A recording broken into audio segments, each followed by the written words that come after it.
What is up? Welcome back to my channel. I'm Alfred, the King Wen Oracle and the Feng Shui business specialist. In the last couple of videos, you have already understood how to read the moving line when it has a clash, a combo, and a tree combo. It is an interpretation for the 12 earthly branches. In this video, I'm going to explain the last interaction type, which is the tree punishment. In Mandarin, we call it sansing. So let's dive in.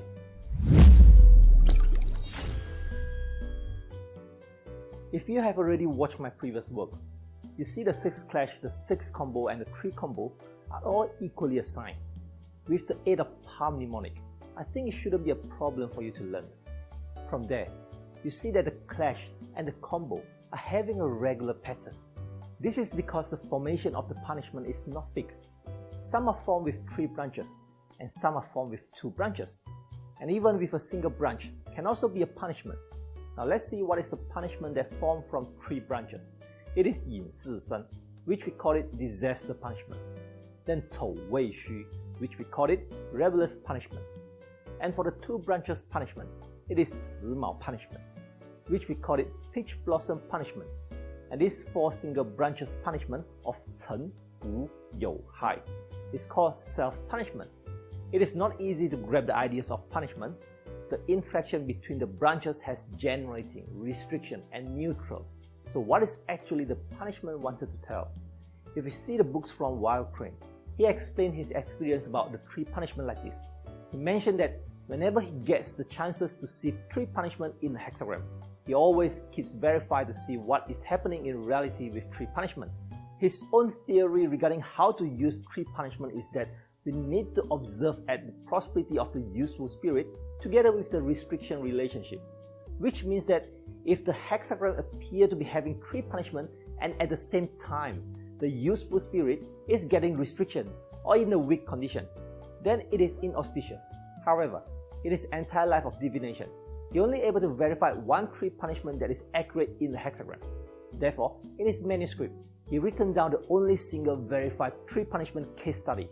Anyway, my point here is not to share with you about his methodology. His statement regarding 3 punishment is not necessary to be accurate. You see here, I'm emphasizing again, books are not really for everyone. If you think classical is the best and taking all the bad with the goods together, you would definitely stand on Wild Crane's side say that 3 punishment is a useless technique. In fact, whether the useful spirit that is in restriction should be taken as the main reading factor, and the 3 punishment will not be making things become worse. The true meaning of punishment means suffering, and the generating and restriction is mainly indicating the auspiciousness of an event, whereas the punishment is more about psychological factor. For instance, a lovely couple just started to live together. You know, sometimes people have their bad habits, but it doesn't hurt the relationship. Yet, the woman seems not really satisfied with the habits of his man after the toilet. You see, they never fight, they still love each other, but they feel like suffering when his man going to the toilet. Now, this is the punishment. If you're asking about lawsuit, some people say that if a hexagram appear to be having a 3 punishment, it means that we'll get into the jail or getting a heavy penalty. But that is not necessary to be true. 3 punishment does have the word punishment, but that is not the real meaning of punishment in King Wen Oracle.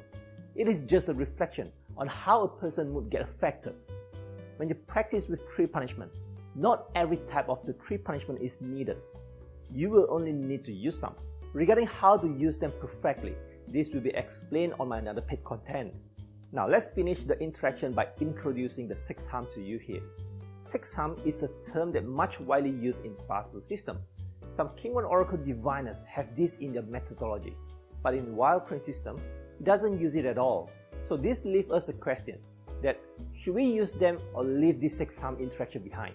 You see, the main difference between puzzle and King Wen Oracle is that if you wanted to use puzzle system with accurately, basically you need to understand very well in every of the function and each of the interactions. Now allow me to explain this concept to you. King Wen Oracle is a system that verifies the earthly branches interaction. It doesn't need to be complicated, as complication may violate the hexagram indication principle. Due to this reason, the King Wen Oracle meant to be a simplified system. So, when we wanted to use some function from earthly branches, it would then be created a contradiction.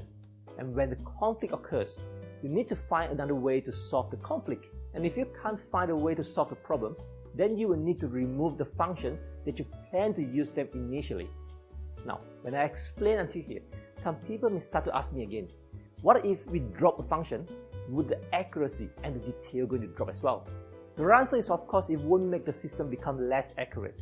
In fact, if we use checksum by not considering a hexagonal indication principle, it might be letting the system become inaccurate. Anyway, this is going to take too long time to explain them clearly, and I will not explain this reason in this video. If you really want to understand about this, you probably need to attend my Wen Oracle course for the beginner, as it might take you a couple of hours just to understand this theory, as this video series is only aimed to introduce what is Wen Oracle and how it basically works. So I don't want to give you too much information that would possibly overwhelm you. Now, this has ended the branches interaction topic, and I will start to introduce you another topic in the coming video. So give me a thumbs up if you enjoy my video, and I'll see you in the next video.